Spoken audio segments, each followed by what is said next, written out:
Oi, segundo ano, tudo bem? Como vai? Professor Adriano. Então, vamos lá. Hoje nós vamos falar um pouquinho sobre algumas coisas, tudo bem? Sociologia, né? Eu acho que é um tema bastante atual. Vocês vão conseguir perceber muita coisa na medida que nós vamos falando aqui. Você vai conseguir perceber, você vai localizar, não é? Os assuntos na medida que nós vamos falando, tá bom? Vou dividir aqui a tela com você para a gente entrar, né, no assunto aí propriamente dito. Muito bem, pessoal, então vamos lá. Deixa eu ver aqui, marcar o tempo. Ok. Então, gente, vamos lá. Antropologia e a questão do outro. Eu disse que você ia localizar, que você ia perceber. Veja aqui, não é? Sociologia aí, mais uma vez, trazendo aí uma reflexão importante. Então, veja só. Antropologia e a questão do outro. De alguma forma, a questão do outro sempre foi um problema, pessoal. Eu acho que o problema do mundo é a relação social, né? Perceba que as pessoas se relacionando, elas conseguem evoluir ou não, tá? Então, é a boa vontade de cada um no desenvolvimento das relações que, de alguma maneira, vai determinar o que vai e o que não vai acontecer, tá certo? Não existe a pessoa certa ou a pessoa errada. Tem até aquela frase que as pessoas comentam, né? Ah, eu prefiro ser feliz a ter que discutir alguma coisa, né? Eu prefiro ser feliz a estar certo ou errado. Então, já que não tem conversa e a pessoa não quer, de alguma forma, pensar sobre a situação, eu prefiro não falar nada. Logo, a situação não se resolve. E tudo que não se resolve traz problemas, não é? Então, não existe isso assim, né? Ah, eu não falo nada porque eu não quero brigar. Eu não falo nada porque eu não gosto de confusão. Mas a confusão ela já está armada. Você precisa falar sobre as coisas. Porque você mexendo ou não, tem algo ali para resolver. Percebe? Então, essa questão do outro é um exercício fundamental em nossas vidas. Tá? A questão do outro talvez seja o maior desafio que precisamos aqui juntos, né? Exercitar, vencer, praticar, ir atrás, né, dessa situação. Mas, como nós sabemos, o ensino, o aprendizado, ele precisa ter uma função social, tá certo? A gente sempre falou disso, desde lá do sétimo aninho, né? Então, essa questão de o que você vai aprender hoje, eu convido você a pensar em você enquanto pessoa, na verdade, eu convido você a perceber como você age dentro dessas questões. Tenta entender como que essas questões, não é? Como que os autores que sugerem aqui as reflexões nos convida, né? Para como que os autores eles trazem uma conversa sobre o outro para que possamos de alguma maneira aprender e sermos melhores amanhã do que fomos hoje, né? Como nós vamos fazer isso daí? Como nós vamos perceber isso, né? Então, vamos lá. Antropologia. Você sabe o que é antropologia, né? Você entende antropologia, como é, como é que não é? Nós já falamos muitas coisas, né, sobre antropologia. Mas aqui, então vamos partir para uma definição um pouco mais objetiva. Claro que a antropologia ela tem um pensamento, uma reflexão muito maior do que isso, tá? Não dá conta de você responder o que é antropologia de maneira tão simples em uma aula, né? Aqui mesmo é só uma visão geral, tá? Olha só, antropologia é a ciência que estuda as culturas humanas, a ciência que estuda a cultura humana. Ou seja, como os homens se organizam para produzir sua relação com o meio que vivem. Como que o ser humano, como eu, como você, como nós nos organizamos para produzirmos as relações sociais, né? A relação com o meio que vivemos, tá certo? Tem aqui, você pode ver muitas pessoas, uma fábrica atrás, e você já conhece esse quadro aqui, ele dá o que falar, até não querer mais, sobretudo nesses dias, né? Eles foram lá, já colocaram cada um suas máscaras para participar conosco da conversa e da aula hoje. Tá certo? Muito bem. A apostila, ela vai trazer, vamos lá, ó. Lembrando, ó, apostila 12, tá? Sua apostila aí, ó, número 12, tudo bem? Ela vai trazer aqui 3 concepções, né? 3 concepções sobre a visão da cultura, tá certo? 3 maneiras de refletir sobre aspectos culturais. E 3 maneiras diferenciadas aqui. Claro que tem muito mais para falar. Tem outras maneiras também. Mas, de alguma maneira, são essas 3 aqui que nós vamos hoje conversar um pouquinho. Tudo bem? Então, olha só. A primeira delas é a visão etnocêntrica, tá? Você também já sabe o que é isso, você já ouviu falar um pouquinho disso, mas nós vamos hoje desenvolver um pouco mais este conceito, esta situação, né, que aparece aí para nós. Etnocêntrica, a visão etnocêntrica sobre cultura. Muito bem. Então, vamos vendo aí que é importante perceber o que o etnocentrismo ele vai falar sobre pessoas e o seu grupo dentro da situação de cultura no mundo. Muito bem. Então, etno é uma variação da palavra etnia, tá?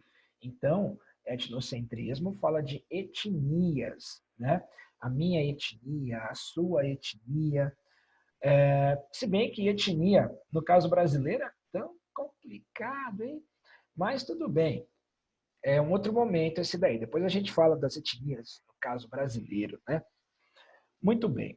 Centrismo, variação da palavra centro. Etnocentrismo ocorre quando um determinado grupo acredita que o seu grupo e as suas ideias, seus critérios, a sua lógica é o que? Mais importante, é melhor do que a outra, né? É quando uma cultura, quando um povo especificamente, acaba se colocando e determinando para o mundo e para eles mesmos que, de alguma maneira, a cultura, o modo de ver o mundo que eles têm, que aquela etnia tem, é a melhor, é a referência, as outras são estranhas, né? As outras eu não conheço, as outras é barbárie, né? Então, assim, isso você vê que é um pensamento etnocêntrico, né? A minha etnia é melhor do que a sua e acabou, tudo mais, né? Essa ilustração ao lado é uma ilustração bem antiga, né? É uma ilustração aí que já eu uso praticamente em toda aula. Até hoje eu não sei quem é o autor, o dono, né, para colocar o crédito aí, mas enfim, né? Etnocentrismo também está presente nas religiões. Veja só, né? As religiões aí diferentes, cada um com a sua maneira e, de alguma forma, se você olhar bem, é a mesma coisa, a religião. Eu digo de maneira vulgar, tá? Não é a mesma coisa. Cada religião tem uma diferença, a gente sabe disso. Mas o que eu quero dizer é, todos estão adorando a um Deus. Esse ponto é comum.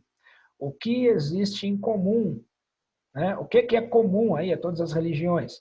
Todos adoram um Deus. Então, por que isso parece tão diferente para outros, né? Por que isso parece estranho aos olhos dos outros? E isso aí vê que é o que acontece com todos, né? Ao mesmo tempo que eles estão sendo vítimas aqui, eles estão agora atacando também, né? Então perceba que este problema do etnocentrismo, ele vai acabar sendo fortalecido por questões estruturais, tudo bem? As questões estruturais que fazem parte de cada conceito elaborado, elas precisam ser reconhecidas. As questões estruturais, que fazem parte de cada conceito elaborado, de cada situação de análise, elas precisam ser trabalhadas. Não adianta eu olhar somente na superfície. Vai resolver? Vai. Por outro lado, não vai eliminar a situação, não vai desconstruir o fato. Tudo bem? Então, olha só, vamos vendo aí. Eu peguei aí, né, estava stalkeando, vendo o Twitter, peguei esse rapaz aí, né, o Twitter desse jovem aí, ele colocou uma questão, né, ele fez uma colocação importante aí, eu achei interessante trazer para a aula, né, para a nossa conversa. Então, olha só, o que ele coloca é assim, nada é fruto do acaso. Nada é fruto do acaso. O que fazer com o negro e com o índio? A formulação da questão se deu no século XIX. Esses foram pensados como categoria social distinta no momento em que se organizava a sociedade de classes no Brasil. Bom, relacionando o que esse jovem colocou com a nossa aula, é assim, eu vejo que quando o Brasil está, século XIX, começando a organizar as estruturas para a formação de uma identidade nacional, para a formação de uma nação, como que as pessoas responsáveis por essa organização colocam, organizam este processo todo, colocando à margem negros e índios. Você já tem aí uma estrutura, você já tem um começo que vai inaugurar as áreas de exclusão. Percebe? Então, no caso brasileiro, a elite europeia que aqui habita ainda, né? Que eles estão por aqui ainda, as pessoas estão por aqui, ainda você tem negros, ainda você tem índios, mas lá no século XIX, os portugueses decidiram, organizaram desta maneira. E isso, quando você busca na documentação histórica, isso não foi organizado de maneira a inserir o cidadão negro, o cidadão, né, o índio, a sociedade de classes, dentro das suas igualdades de oportunidade. Isso ainda está em processo, né? É um caminho a seguir ainda. Não foi terminado, né? Se fosse terminado, você não ia ter gente discutindo racismo. Se fosse terminado, você não ia ter gente discutindo a questão das terras indígenas. Não é? Os nativos estão aí, morrendo a cada dia. Os quilombolas, mesma coisa. Então, assim, enquanto você precisa colocar isso em pauta e criar leis e criar movimentos para militar a favor, é porque ainda não se resolveu. Veja que estamos falando do século XIX e é uma questão que conversa com o etnocentrismo. Ninguém perguntou no século XIX, na organização pelos políticos brasileiros, né, a organização do Estado-nação, ninguém perguntou o que fazer com o branco. Não.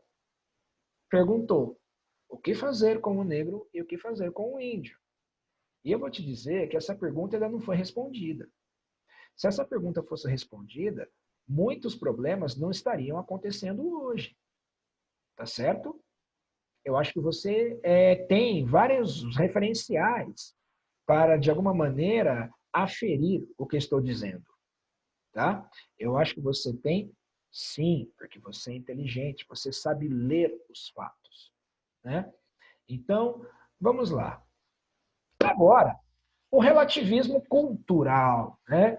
Relativismo cultural, ele vai tornar possível o aprofundamento dos estudos e o aprofundamento da análise pela antropologia.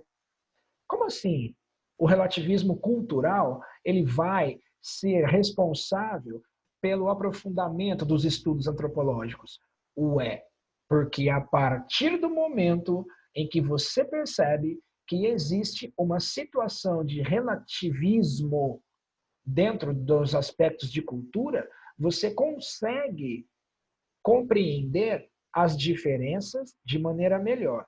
E quando você compreende as diferenças de maneira mais clara, você consegue estudar melhor. É como você separar as coisas para conseguir ver.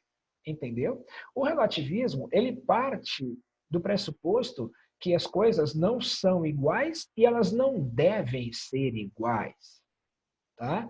O relativismo, ele parte desta base, que existem diferenças e as diferenças precisam ser consideradas para que você consiga ter a visão do todo. As diferenças precisam ser respeitadas para que haja equilíbrio nas relações sociais, tá certo? E em muitas outras coisas, né? Quando eu digo relação social, é a relação social para os seus diversos desdobramentos, tá bom? Então, observando esta imagem, o que que nós temos aí, né? O que que você entende quando você vê esta imagem? O que que você vê aí, né? Fotografia, duas pessoas. O que acontece? Como você vê aí? Bom, aí, entre várias interpretações, entre muitas interpretações, a que nós podemos imediatamente perceber é que o Ocidente está de olhos fechados e o Oriente está de olhos abertos, certo? O Ocidente pode falar que ele está, não tem nada na boca, e o Oriente não tem voz, não tem falado muito, está com a boca fechada, né? Então, o que acontece? Muita coisa pode sair daí. Por outro lado, independente dos pontos aí, né, que as pessoas vão observar, uma coisa é fundamental, e isso aí é ponto pacífico, é relativo.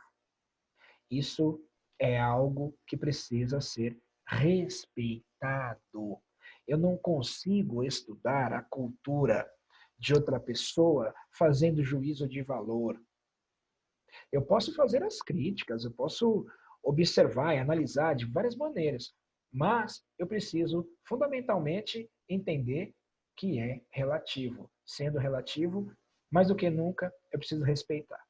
Eu não posso fazer estudo sobre a cultura lá no Oriente, indo comer de garfo e faca e achando estranho comer de palitinho, né? Por que você está achando estranho? Porque não é comum a você?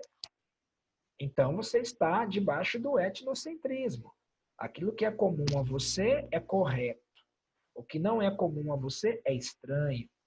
Veja, por que você diz é estranho? Porque você não conhece. Por que você diz é estranho? Porque não é algo que está relacionado ao teu cotidiano e à tua cultura. E isso, eu preciso dizer, são questões estruturais que acabam fundamentando a questão do etnocentrismo, não é? E nós só vamos vencer isso quando nós compreendermos a antropologia estrutural, que é a antropologia que faz o quê? Ela estuda as culturas a partir de suas estruturas, o que faz com que elas sejam como elas são. É a parte, talvez aí, né, eu gosto bastante, talvez seja mais legal, né, para mim, tá, gente, para mim, a parte mais legal aí da antropologia, essa parte da antropologia estrutural. Né? Tem muita coisa boa, muita coisa maravilhosa na antropologia, mas eu gosto aí por razões óbvias, né? Vamos lá. E quando a antropologia ela consegue, a partir da questão do relativismo cultural, abrir suas asas, ela consegue aprofundar a análise de muitos campos culturais, entra a questão da diversidade cultural. Né? O que é essa diversidade cultural? Bom, a diversidade cultural ela vai falar sobre a importância das diversas situações humanas, porque cultura é uma produção humana, tá certo? Cultura é aquilo que nós realizamos e que nós organizamos como meio de manutenção da nossa existência. É isso que é cultura. Veja que nós estamos estudando muito do passado Como? Através do que foi deixado. A pessoa, ela pode sumir desse mundo, ela vai morrer, mas a ideia, a ideologia, o legado não morre. A pessoa pode morrer, mas o seu pensamento, o seu ensinamento, ele permanece. Então veja, a importância de você perceber a existência, não é? Da cultura. Porque é a partir de aspectos de cultura que você mantém uma memória viva, mantém um povo vivo, mantém uma ideia viva. Uma ideia não morre. Então veja, a cultura é importante porque ela mantém a nossa existência. Como eu já falei uma vez nas aulas, eu nem lembro para que turma eu falei isso, mas vamos lá. Imagina que todo mundo vem aqui e acaba com o Brasil. Vamos matar todo mundo. Ah, matou todo mundo. Ah, mata, matou, ficou ninguém. Sumiu. Não existe. Não, mas eu estou falando de matar todo mundo, até quem está fora do Brasil, viu? Quem está fora do Brasil também cria uma maquininha assim, maquininhas de matar brasileiro. Tu mata todo mundo. Todo mundo que é brasileiro vai morrer nesse mundo. Morreu. Então, o que acontece? Os brasileiros do mundo não existem mais. Foram arrebatados. Aí o que acontece? Todos os outros que ficaram, eles vão saber, as futuras gerações, os caras vão saber que existiu um país chamado Brasil. Por quê? Por diversos motivos aí, mas enfim. Eles vão saber porque vai ficar o que nós deixamos de língua, de música, de dança, de comida, desenho, arte, tudo isso fica. A pessoa começa a saber quem é você. A escrita, você não está lá, mas aquilo que lembra você está.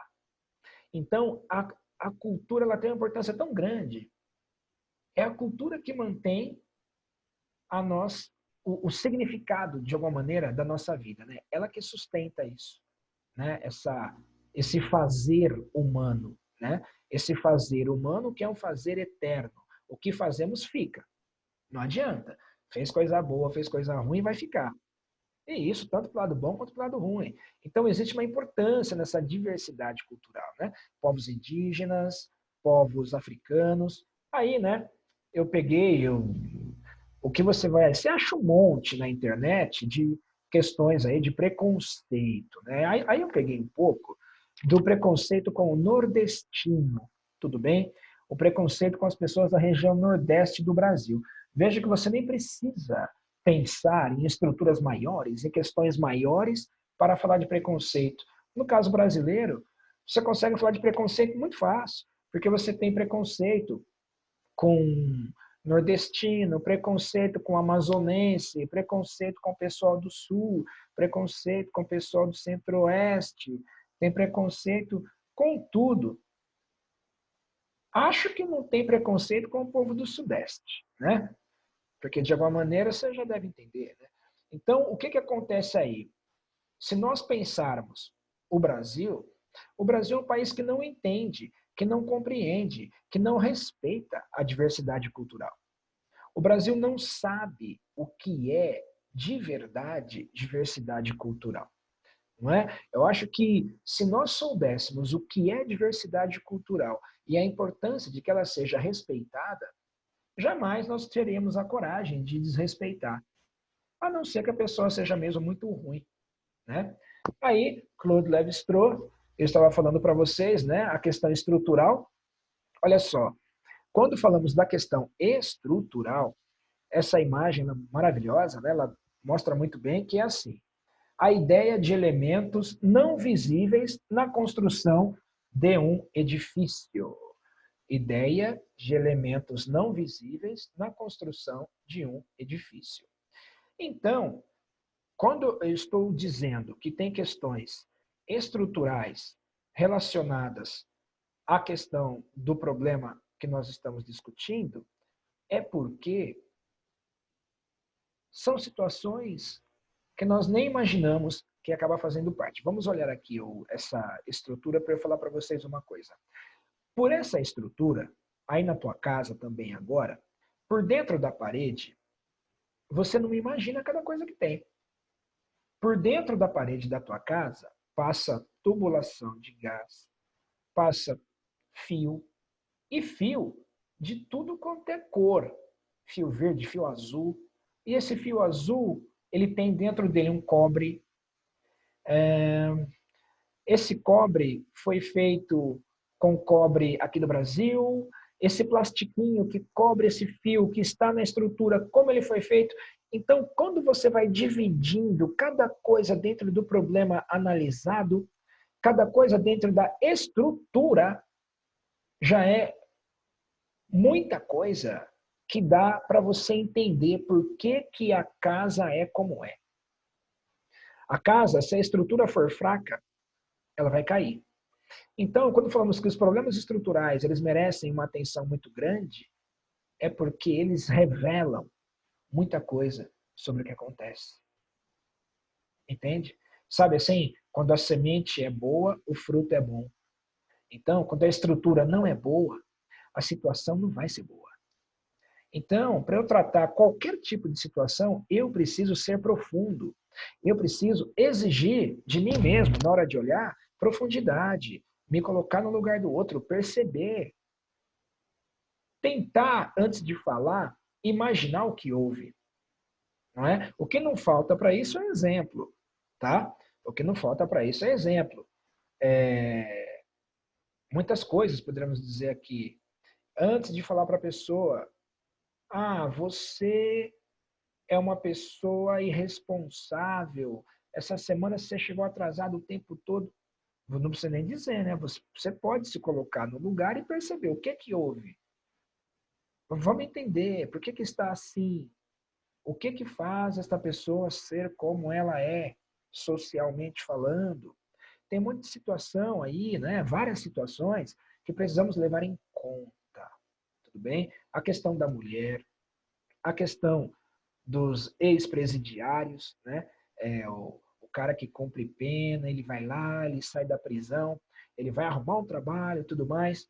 Como que acontece isso? É uma vida muito simples ou não e tal, né? Mas o que as pessoas pensam sempre é, em primeiro lugar, na superfície. Superfície, eu digo, nelas mesmas, né? Eu acho que nós acabamos fazendo isso, que isso é do gênero humano que precisamos trabalhar, precisamos crescer mais. Bom, gente, eu acabei por aqui, né? Eu acho que a gente vai entender um pouquinho disso, dá uma lidinha com mais calma nessas informações, pensa nessas questões estruturais, né? A importância dela para a gente conseguir perceber como as coisas acontecem e não ficarmos perdidos, não é? Em meio a situações. Porque enquanto temos problemas para resolver e ficarmos apenas procurando um culpado, esse problema vai acabar com todas as pessoas, não é? Em vez de tentar resolver o problema, eu vou ficar procurando o culpado. Quando você achar o culpado, a situação já foi destruída. Então não dá tempo de procurar culpado quando você tem um problema para resolver. Quando você tem um problema para resolver, você tem que resolver o problema. Depois, com calma, se for o caso, você vai atrás do culpado. Porque o culpado não adianta ir atrás, já foi. Entendeu? Então, nós precisamos ter essa questão, né? Com o outro. Eu e o outro. Como que eu respeito essas diferentes culturas, né? Lembrando, é relativo, né? Por ser relativo, eu preciso considerar estudar. Tá bom, gente? Obrigado, então, todo mundo. Pessoal, valeu aí, então. Até nosso próximo encontro aí. Tudo bem, gente? Tchau, tchau. Grande beijo.